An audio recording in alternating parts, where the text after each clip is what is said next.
रिश्ता। निधि और उसकी सास के बीच हमेशा किसी न किसी बात पर अनबन छिड़ी ही रहती है, जिसके चलते दोनों कभी एक दूसरे को समझने और प्यार करने की कोशिश तक नहीं करती। अरे मेरे तो भाग ही फुट गए जो ऐसी बहू मिली। हाय, मेरी तो जिंदगी बर्बाद हो गई। भगवान, या तो अच्छी सास दे देता या फिर गूंगी। इन्हें मेरे सिर बिठाकर कौन से जन्म का बदला ले रहे हैं भगवान। क्या बोली? वही जो आपने सुना। इतनी बड़ी हो गई कि सास से जुबान लड़ाती है। अरे यही सीख कर आई है क्या मायके से? अरे नहीं नहीं, उसके लिए तो ससुराल ही काफी है। मेरी सास ने मुझे बहुत अच्छे से जुबान लड़ाना सिखाया है। हाँ। सास बहू की तीखी नोक झोंक चल ही रही होती है कि दीपू वहां आ जाता है। रिश्ता करते हुए पति पत्नी की जगह सास बहू की कुंडली मिलानी चाहिए, क्योंकि अगर सास बहू का रिश्ता अच्छा नहीं तो उनका पता नहीं, पर पति की जिंदगी तो पक्का झंड है। मुझे अपने सामने कोई झगड़ा नहीं चाहिए, बस करो दोनों। दोनों शांत होकर अपने अपने काम में बिजी हो जाती हैं। दीपू ऑफिस चला जाता है, जिसकी थोड़ी ही देर में दीपू की बहन कल्पना का फोन आता है। अरे कैसी है रे बेटा? ससुराल में सब बढ़िया है ना? कोई तुझे परेशान तो नहीं करता? सास की बात सुनकर पास खड़ी निधि हंसकर कहती है अरे वाह रे ऊपर वाले, खुद बहू को शांति से सांस भी नहीं लेने देती और बेटी से पूछ रही है कोई परेशान तो नहीं करता। अरे मेरी बेटी तुम्हारी तरह नाकारा और बदतमीज, इसलिए उससे पूछना बनता है। तो उनकी सास भी आपकी तरह नहीं होगी, इसीलिए उन्होंने कुछ बोला नहीं। और इसी के साथ एक बार फिर दोनों सास बहू के बीच तानों का युद्ध शुरू हो जाता है। फिर कल्पना कुछ देर तक तो फोन पर सुनती रहती है, पर जब दोनों चुप होने का नाम तक नहीं लेती तो वो चिल्लाते हुए बीच में बोलती है, अरे बस करो, यह फोन कान पर लगाए। जब मुझसे आप दोनों की बातें सुनी नहीं जा रही तो मेरा बेचारा भाई मैं जाने किस हाल में होगा। अरे ये सब तेरी भाभी की वजह से है बेटा। तो माँ, आप भी कुछ कम नहीं है। आप दोनों को ही अपना रिश्ता सुधारने की जरूरत है। मैं एक बाबा को जानती हूँ जो रिश्ते सुधारने में एक्सपर्ट है। आप दोनों उनके पास जाइए।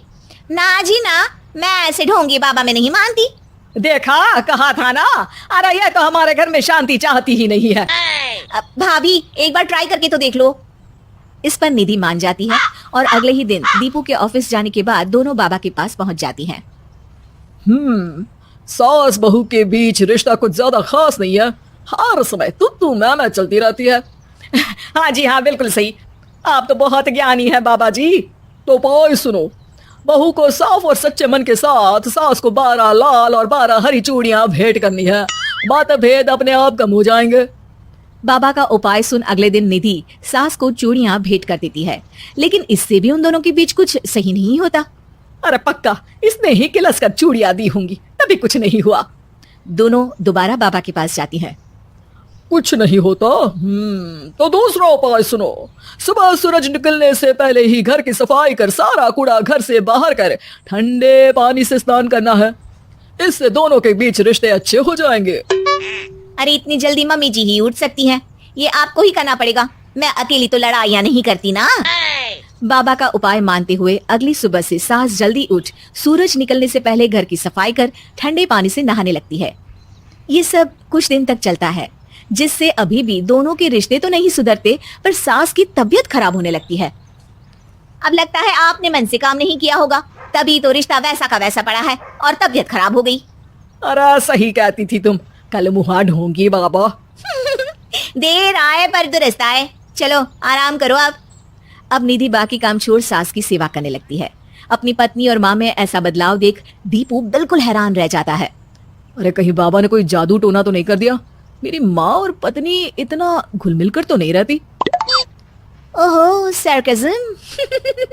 बस बस, अब जाओ और अपना काम खुद कर लो। मुझे मम्मी जी का ख्याल रखना है। निधि की बात सुन हैरान दीपू बस उन्हें देखता रह जाता है और निधि सास का ध्यान रखने में लगी रहती है। इसी तरह दिन बीतते हैं और निधि आधे से ज्यादा समय सास के साथ बिताने लगती है, जिस वजह से उन दोनों का रिश्ता पहले से अच्छा होने लगता है और वो एक दूसरे को समझने लगती है। बहू, मैं सोचती हूँ एक बार उसे ढोंगी बाबा के पास जाना चाहिए, उसे सबक सिखाने के लिए। अरे पर मम्मी जी, उसकी क्या जरूरत है? हमारे घर में सब ठीक है, फिर वो कुछ भी करे, हमें उससे क्या। दोनों के बीच ये बात हो ही रही होती है कि तभी बाबा कल्पना के साथ उनके घर आ जाते हैं। माँ, बाबा आप दोनों से मिलना चाहते थे, इसलिए मैं उन्हें यहाँ ले आई। अरे पर हमें इस ढोंगी बाबा से नहीं मिलना। हाँ, मेरी बहू बिल्कुल सही कह रही है। जो कुछ समय पहले एक दूसरे को मारने को चलती थी आज एक ही लय में बात कर रही हैं। आपको अपने रिश्ते के लिए किसी बाबा के नहीं अपने आप की जरूरत होती है। रिश्ता सुधारने के लिए जरूरी है कि सास बहू को अपनी बेटी और बहू सास को अपनी माँ जैसा समझे और प्यार दे। उपाय तो बस एक तरीका है लोगों को समझाने का कि असली उपाय उनके पास ही है, आपको बस उन्हें समझना है।